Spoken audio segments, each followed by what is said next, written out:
Yo, so nice to meet you, man. I'm Yeah. Kaelan. Nice to meet you too. Lovely, lovely. So yeah, tell us about yourself. What do you do? What kind of music do you make? Yeah, so I'm Lennie. I'm a singer, songwriter, producer, content creator. I make like pop, R&B, hip hop kind of stuff. Mostly just like in the box electronic stuff. Yeah. It's kind of my thing. Yeah. Thing. And how about yourself? Yeah, well, I go BIM, and that's just my thing at the moment. I'm hoping to do something probably interview-esque. Yeah. Yeah. Nice. But we'll see how it goes. This will be the first introduction to that. Sweet. But yeah, besides having any other passion for music, besides the passion for music, like what is the driving factor that like makes you go forward with it? I think personally, like it's something that I just can't not do. Like, I think some people can't function without it. Like I feel like I'm one of those people personally. I go crazy if I wasn't doing it. Like it's just a good way to like get your mind sorted and like get out any emotions that you might have. Like that's kind of the reason why I do it. And yeah, every time I've like stepped away and I've been like, is this really what I'm meant to do? Like, is this what I want to do for the rest of my life? I find myself going crazy. Yeah, for sure. And I feel like that's the truth for most creatives as well. Is like it's an outlet in it. Yeah. To just kind of get anything that's going on up here out into the world, or just like to be able to handle it essentially. Yeah, for sure. Yeah. Have you had who's inspired you in a way to like in the way that you create things, or like what you speak about in your lyrics, or it depends how I'm feeling. Like obviously that is how it is for most people, but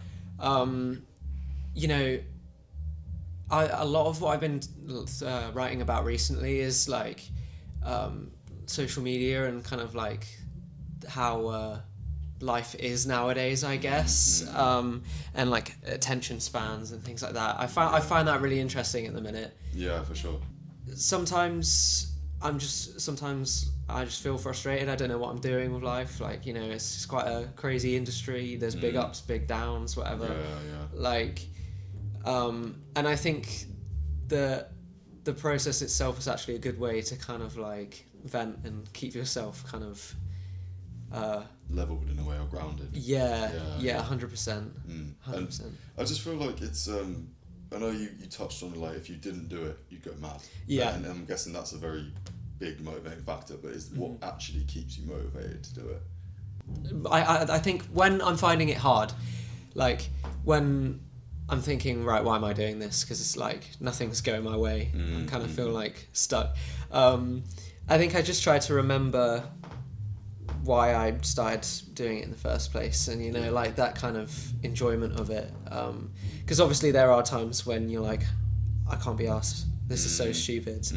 And yeah, in those moments, I just try to kind of remember, I'm doing this because it's fun and because I enjoy it, and when I'm not like feeling motivated, I just try to remember that like it can be fun. Is that why you started then? Is because you find it just so enjoyable? It's just part of your life. Yeah, 100%. Yeah, I mean, I've just always sang, and like I was always found myself singing when I was little, and I did a lot of performing arts stuff and a lot of theatre stuff. Okay.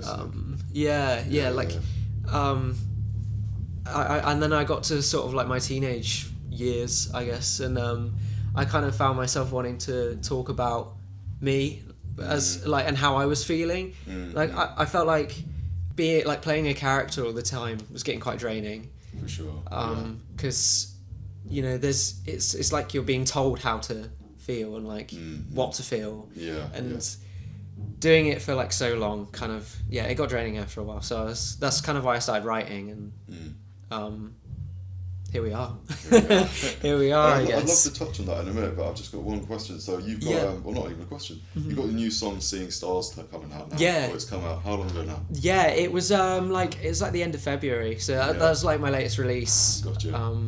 And it that song kind of sparked like a bit of a change. Okay.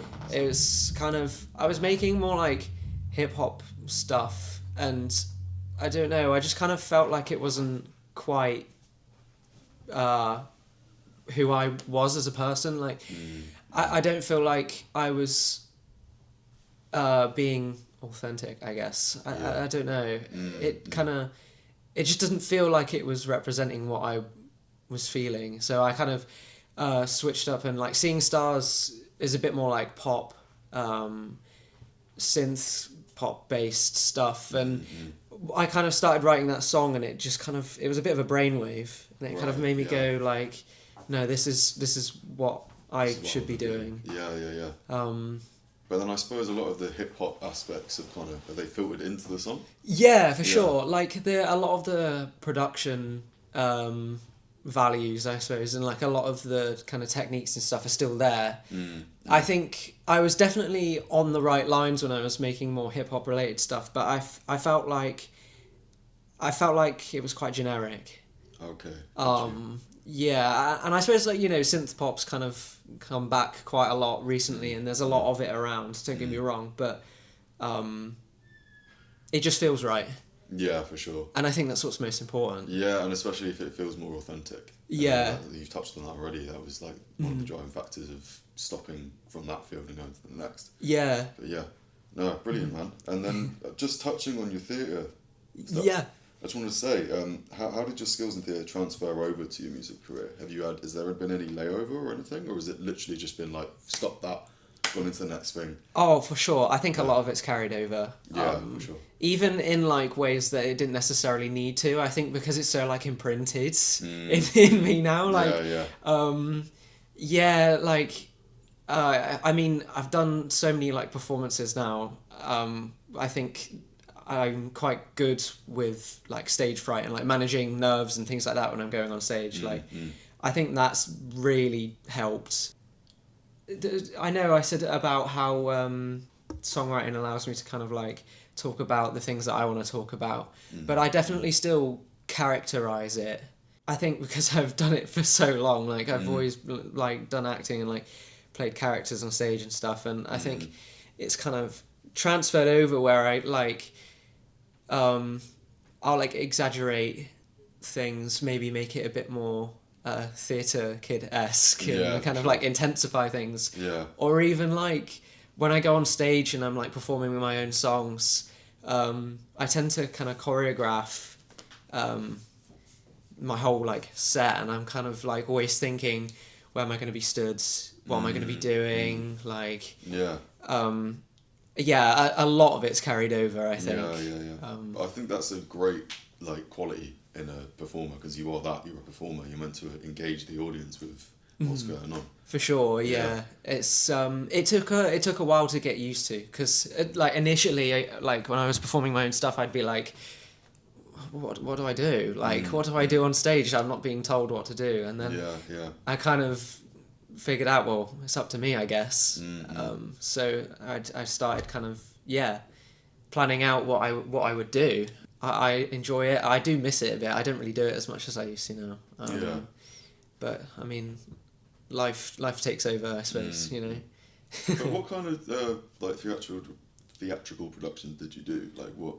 Were they plays or they? Yeah, I did a lot of musicals. So like I did my first ever musical was Les Mis. When I was like 11 years old, I like got to like climb the barricade and get shot and everything. It was quite quite dramatic. Yeah, it was a lot. I'd say I've done lots of intense musicals, which is mad because I was young. Like I did shows like that.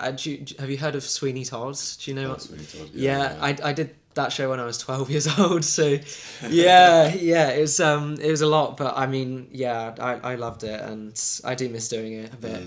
I think I made the right choice, because I got to a certain age and I was like, do I go to drama school? Like it was sort of like the college age, and I was actually like looking at college and like trying out there and doing like an open day. And the music studios were really close to the drama rooms and like the dance studios and stuff. And we were kind of just like walking past, and like I just kind of like stopped in my tracks, and I was like looking in, and it's like, what's going on here? Like, and that was kind of that was the turning point, I think. And it's such a like don't get me wrong, music's a hard industry to go through, but 100%. I think performing arts maybe is a bit harder depending on who you are. I think maybe I'm not cut out for it as a career than I thought I was. And that's what made me think, yeah, no, I think I should start writing my own stuff. Yeah. Yeah, that's kind of what changed it, I guess. Yeah. And would you say that your time in theatre, have you carried that voice over, or have you kind of gone past that now? Yeah, I think I've carried some of it over. I think there's a lot of techniques that maybe don't really apply to more like contemporary kind of music genres. I'd say that I still try and I want to like try and stick to my roots a bit, and I don't want to like completely forget who I am, I suppose. But yeah, there's a lot of like techniques that aren't really used in musical theatre that I've had to kind of learn and kind of change up. But I think that just makes you more versatile, I guess. No, 100%. Yeah, You it know? makes you stand out as well. Yeah. I suppose so. Yeah, it's Yeah. I think the more things you know, the more you can kind of use it, I suppose. Like, it makes you versatile, makes you more employable. Yeah. And then I know that you were saying that you choreograph your sets to a certain degree. Yeah. But have you ever had like a full-scale production going on? I mean, I've had. Obviously you did. Yeah. I've been involved with it, and then like sort of performances downstairs and stuff. We've had like, I've done like lighting specs and like visuals for performances, and I've not done like full dance routines, like the whole like backup dances and all that. Like that, I mean, that'd be sick. There's things that I've done that I wasn't expecting to do, and vice versa. Like there's things I thought I would maybe do more that I haven't so much. But again, I'm just grateful that I've got to experience it all, to be honest. Yeah. And is there have you got like anything in mind production wise that you'd want to do? Yeah. Well, I think I'd love to do more like technical visuals and stuff like that. Okay. I'm not sure if like having like dance choreography as such is like maybe the vibe, but I'd like to have a bit more props and stuff on stage and have like a bit of like a story, maybe with some like dialogue sections and stuff. Like I think that would be really cool. Yeah. I'm like really big into like storytelling kind of like albums and stuff, so I think that would be really cool. Yeah. Did you say storytelling albums? Yeah, like just like any kind of album that's got like something. Story like you've got something going on and there's like a through line. I suppose like the more cohesive, the more I tend to gravitate towards it. I think. Yeah. And what album comes to mind when you think of that? I'm thinking of like some of Kendrick's early albums. Got you. Yeah. I don't know. That guy's a genius. I don't rap, but I love some of his stuff. I think Mr. Morale was underrated. Personally, I love that album so much. Yeah. So you don't rap? Did you just do production for hip hop before moving into the pop kind of scene? Yeah. I do the more like melodic rap stuff. Like I had a big phase when SoundCloud rap was a thing, and I think I tried to like incorporate some of that and do some more like melodic kind of rap influence stuff. And I don't know, it just didn't feel right. I've always like been a singer growing up. I don't know, I was in this like weird middle ground of I love listening to rap and I'm really inspired by it, but it doesn't feel like me, and I don't really think that I am a rapper. So it was kind of like this middle ground that I was kind of in. Yeah. I think the pop stuff's where what feels right to me. Yeah. And why would you say you weren't a rapper? Like what was? I don't know. Maybe it's just maybe it's just me not giving myself enough credit. I mean, maybe I'm just not willing to like try it and work on it. But I think that I've found something where I feel more comfortable For sure. And I think like now after kind of going down that route and even just like experimenting with that kind of route, I think it's more where I want to be and more the kind of thing I want to make. Yeah. It's hard to explain sometimes. I don't really know how to like put it across. It just feels right. Yeah, for sure. Yeah. And there's nothing stopping you from just doing it in your own time. You know what I mean? Just like, I want to experiment with that. Let me see what I can do with it. Yeah, for sure. Like, because me personally, I write bars, but then I've been looking at a lot of MJ stuff and like trying to replicate his vocals on that. Oh, hell yeah. Just literally just for my own means. Like, just to, I want this chorus, but I want it to sound not as rappy, Yeah. So there's nothing stopping you from that, I suppose. For sure. And then just to end this little section, what was your first experience musically? Was it in the theatre, or was there like, what's like the earliest time you can remember it being? Ooh, I think my first sort of like dance class, like going even further back from that, I suppose, like what made me want to go to dance classes, I'd watched like, have you ever seen like the Step Up films and shit? I like that kind of thing. See, it rings a bell, but no, I don't think so. Oh, the Step Up films are great. Yeah. They're probably quite cringe now, to be fair, but I just absolutely love them. Like they're my guilty pleasure, I think. Yeah. But like the choreography in it is insane, and I think it just happened by chance that, like, I don't know, one of my parents had like it on the TV or something, and I was like, that's so cool. That's sick. Yeah. And then it just so happened that there were like dance classes in my hometown, and I was like 5 years old, and I was like, yeah, I want to go, and that was kind of like my first sort of interactions with music, was dance and like choreography and that kind of thing, and I'd always be like singing along in classes, and then it just spiraled. Yeah, it just went on from there. Absolutely, yeah. I should have asked this before. Where are you from? I'm from like the other side of Somerset. So do you know Minehead? We've got. I don't blame you. I mean, there's not a lot going on. It's a very small it's a very small town. So there's not a lot going on, which is why Bristol was it's the closest city, and it's very artsy, so here we are. Yeah, and I've noticed that there's a kind of a flock that everyone around Bristol come to Bristol. Yeah, for sure. And stuff like that. But is there much of a music scene in Minehead, or? I mean, there's a few pubs that have live music every now and again. That's about it. Is it very like traditional music?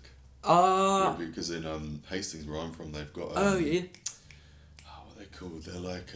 Is it like folk stuff? Very folky, and there's like it's a very Irish community as well. There's wow! Irish segments. Yeah, that's sick. Yeah, so there's like a lot of Irish music going on. So I suppose because Minehead's quite close to Cornwall, eh?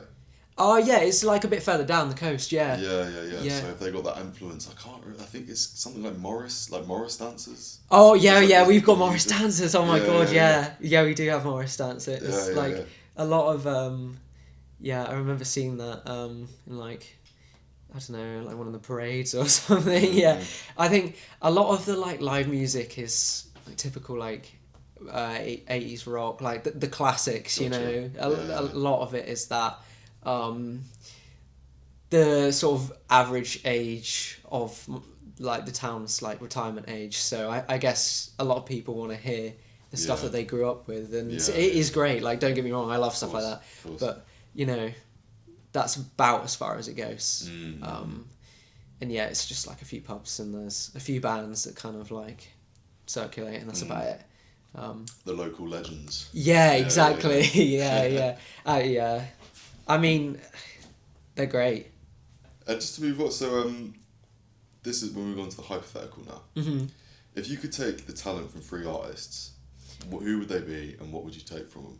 Oh, okay. It's quite a broad term, I feel like, but they're just the musicality of MJ, like, he's ridiculous. Like, how does someone learn to beatbox like that?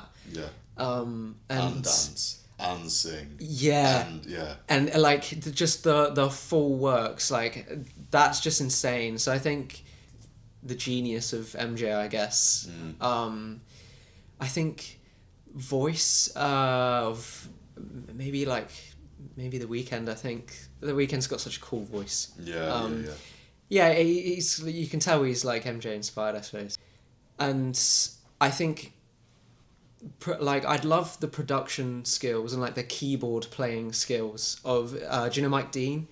No. He's like he produced for Travis, The Weeknd's, like Kanye, like loads of people. Big names. And like whenever you sort of hear any of those artists You're with like Mike Dean. Yeah, like the synths are just insane, and like I can't really play keys that well, so I think I'd love to be able to like have that skill where you can just sit down in front of like any kind of synth or keys or anything and just create the coolest thing ever. Yeah.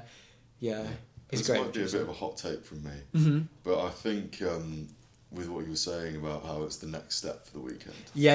Oh yeah, go for it. I think with James Brown. I think James Brown very much influenced MJ. So Yeah. MJ was like the next step for James Brown, and I think maybe The Weeknd could be the next step for MJ. Yeah. So I can see, but maybe who's going to be next though? Who's going to take it further? I know. I think, it's hard because I think MJ was like, no one else has ever really been at his level, I think. And this is coming from someone like who I'd say The Weeknd's probably like one of my favourites. But I don't think he is up there with MJ. Like maybe he's close or like one of the closest, but no, I don't think he. Maybe we never will see anyone like that again. I don't know. I think a lot of people are definitely influenced by him. Like The Weeknd is very much influenced by him. Yeah. But no, I don't think we ever will have another MJ. You can't be that great, man. No. It's just What an icon. Can't happen. Yeah. And then you've seen the resurgence of his songs in the charts recently. It's amazing. Yeah. Is it Thriller? I think Thriller's now number 1. Wow, really? For the first time in 42 years, but I think in 2009 it went to number 1 after his death. Oh, of course. Yeah. But yeah, like if you look at the charts now, it's like MJ, some other names, MJ, some other names, MJ. It's mad, man. It's just like, it's so unbelievably cool that even now, like, you know, he's still putting up numbers. Yeah. Like, it's Like it's if kind that's of not success, I don't know what is. It's like, so what would success look like to you? Like what does that look like?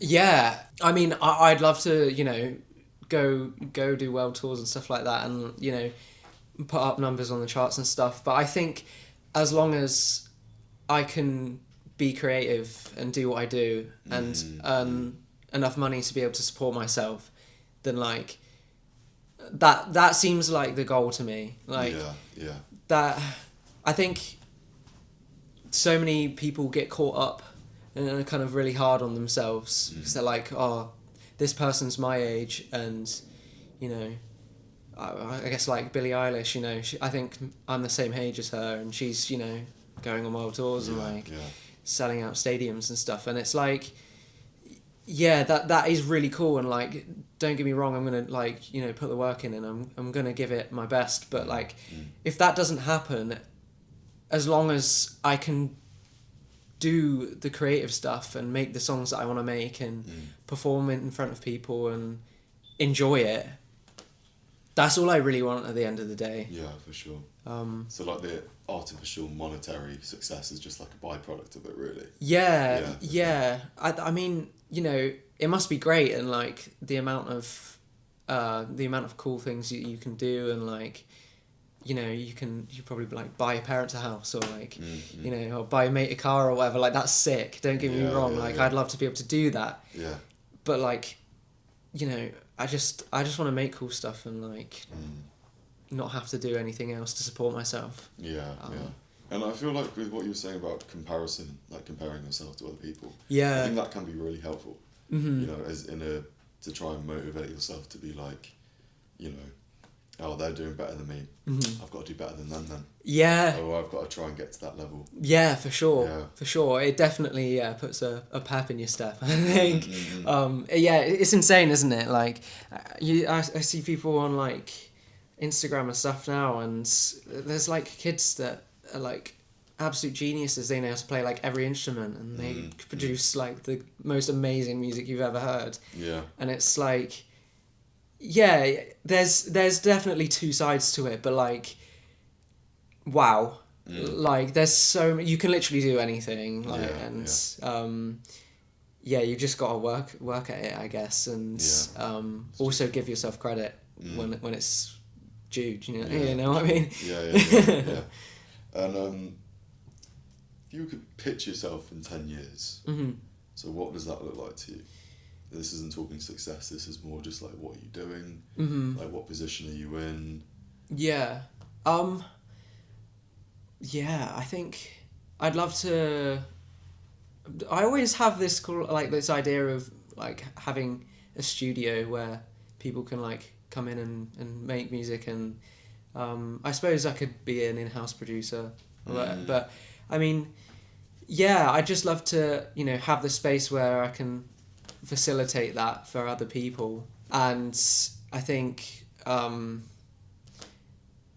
doing more of what I do now, but yeah, like a more like being able to support myself doing it. Yeah. And I think I'd also like to, in a different way, I think I'd like to be a bit more calm, and I suppose that's kind of something that happens when you grow up, like, life's a bit crazy, like, especially when you're at uni and you're, like, going to a different city and meeting lots of different people and stuff.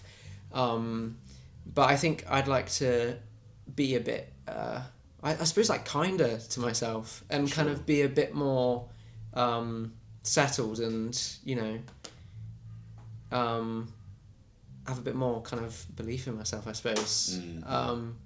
Not that I don't, but it's just a wild time and a wild age that we're all at, I suppose. And it's fucking hard, man. Yeah. I mean, just like the stress of uni, and then the job market. Yeah. I mean, we're kind of screwed as a generation, to be fair. Yeah. But yeah, I think you're right. Like, with age, you retain that zen. Yeah. And you kind of get a better outlook on life, innit? So I think I'm looking forward to that. Yeah, man. I want a rocking chair, bro. Yeah. Chill. Oh my god. Yeah. On like a porch somewhere, Yeah. like, just. I don't even drink, but whiskey in hand. Yeah. Oh, me too. Oh my god. Yeah. That's the vibe. Yeah, man. So yeah, we were talking about when you were talking about collaboration. Have you got, like, any people in mind that you're currently in talks with now, or? I said to someone the other day, I was like, they played me a song they were working on for final project, and she didn't seem like she was that bothered about, like, actually recording it properly or releasing it or anything, and I was like, this is the coolest thing I've ever heard. We need to write a song together. But who knows if that will happen. I mean, I think because I, like, produce my own stuff, and I like, because I'm a singer and a songwriter as well. Part of me loves just doing my own thing, but I think that there's something really insightful about working with other people. Like, there's gonna be things that you do that you wouldn't do on your own, like, a collaboration process, I suppose. Like, people suggest things that you've maybe not tried before. And so yeah, part of me kind of thinks that I should collaborate more, because I'll learn from it, and I just want to, like, make cool stuff, and making it with friends is better, right? Like, yeah, for sure. Yeah. And then also in terms of, like, with in the 10 years time, if you're getting that new insight from younger artists, I feel like that will definitely, not that you're not going to be successful, but it will emphasize that. Do you know what I mean? For sure. If you're getting that new insight into it, they've got their new ideas, and you can, like, incorporate your own musicality that you've had the however many years now, Yeah. or at that time, like present in that, then yeah, you can like really go to a new level with it, do you know what I mean? It kind of reminds me of like Gen A and like all their memes that like we're not the first person to see the memes anymore, and it's kind of crazy. I guess in a more like that could carry over to like music and music trends and stuff as well. Like and if you're kind of facilitating, you know, the next generation, then it's like you're gonna see it firsthand. Yeah, this is pretty cool, right? Like it's a cool thing. It'd be sick to see like what music is like in 10 years as well. Yeah. Because like how we've gone from the 90s kind of hip hop, for example, and now we've got that mumble rap, which I fucking hate. Yeah, that's so fair. You know, I mean, I've heard Snoop Dogg and people like that talking about it like it's just it's yeah, and then just to see how that's gonna transform in the next 10 years. Yeah, like, are we gonna go back to like Snoop Dogg's era, or yeah, that's what I'm thinking. Something completely different gonna appear? Like, because I mean, there's a lot of like, you know, I follow a lot of accounts on Instagram, not that I use it very often, but you know, there's kind of that resurgence of that coming back. Nice. Like, yeah. The sampling and like the 808 kind of drum beat patterns and all that. Yeah. Compared to the very kind of moody, lo-fi kind of sound that's going on right now. Yeah. Which, you know, bless them. God bless them to all those that are doing that. Yeah. Because you're smashing it. You're obviously doing something very cool. Yeah. I personally don't fuck with it. That's so fun. But you're doing very cool. Yeah. But yeah, it'll be interesting to see the next 10 years how that's going to pan out. Yeah. I think if it does get a rebirth, I'm going to be gassed. Yeah, I totally. Yeah, that's great. Like, I love it as well. Like, I'm probably a bit more tolerable of some of the SoundCloud stuff. Like, there's a couple of them that are fine. Yeah. But yeah, I agree with you as well. There's a lot of them that aren't that great. Yeah, like in my opinion. Of course. Like, they're clearly doing something right. They are clearly doing something very fucking right. Yeah. And there's like with there are a couple guys that I've heard where I'm like, okay, I don't like it, but I fuck with it. Yeah. You know, you've got a good sound. You obviously found your individuality. Yeah. Yeah, I think there's something to be said for that. I mean, I think it was it Migos that started it? Oh yeah, raindrops, drop tops. Yeah. Yeah. And then I can't remember who. I think it was after Migos. It was after. Yeah, it just kind of blew up, and then. Yeah, I feel like they did start that. Yeah. A bit. Fuck you, Migos. Yeah, can't believe it. Can't believe it. Why would you do that? Yeah, man. And then right now we are in the green screen room a bit, so I think it's important to ask you. Yeah. What was it that made you come here to choose BIM of all things? Because obviously there's DBS down the corner. Yeah. Or down the road, sorry. Yeah. So what was it about BIM? For me, like it was honestly a bit of a deal breaker. But I think up until like this year coming or last year, DBS only did production modules or like production courses. Right. And I was like, well, I guess I can't go there then because I want to do performance stuff as well. That was kind of what made me go with BIM. But I mean, I think just uni in general, I just wanted to get out of the small town. I think looking back on it now, like I had my last lecture last week. Looking back on it, yeah, it's definitely been worth it, and like I think I've learned a lot, and I didn't realize what the small town syndrome kind of did. And yeah, I just feel like I've learned so much and experienced so much. And yeah, I'm glad I made the decision, and I think I always knew that would be the case. Like, I didn't think I'd move to a whole new city, or like live in a city for the first time, for starters, and like live on my own and whatever. I didn't think that wouldn't change me at all. Like, obviously, it's bound to. But yeah, like looking back on it, it's done it in ways that I wasn't expecting. So yeah, such as like what have you learned from it that's been like eye-opening or I think I was very like set in my ways. Like, you know, I listened to the music that I listened to and didn't like anything else, and I had strong opinions about it.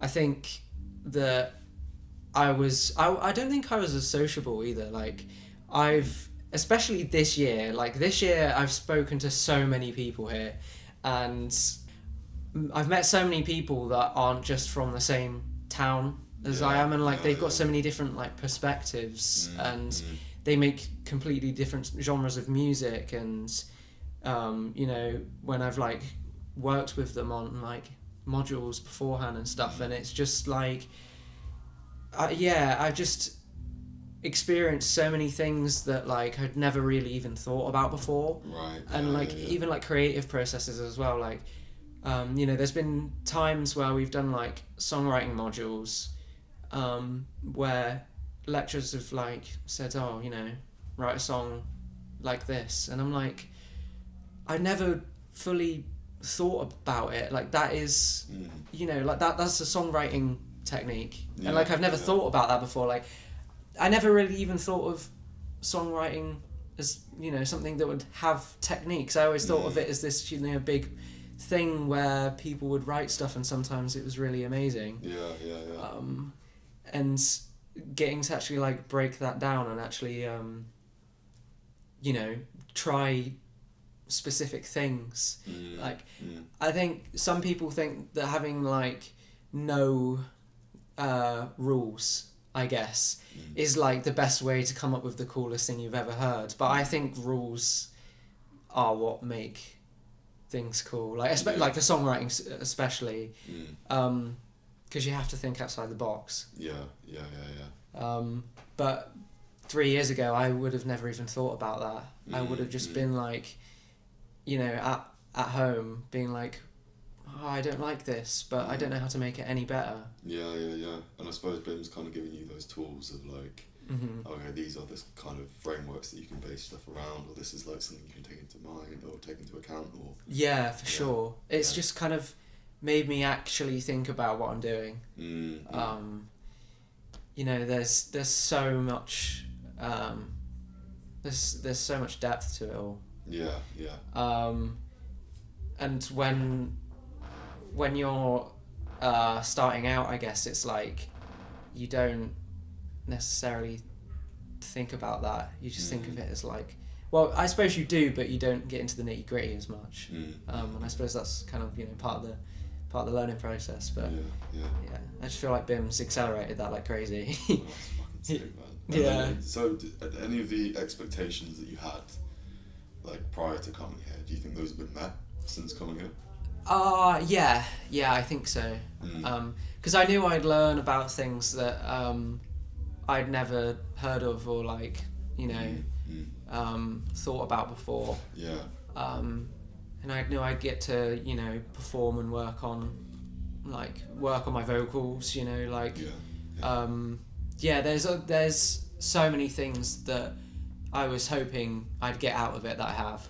Wicked, man. And what do you think?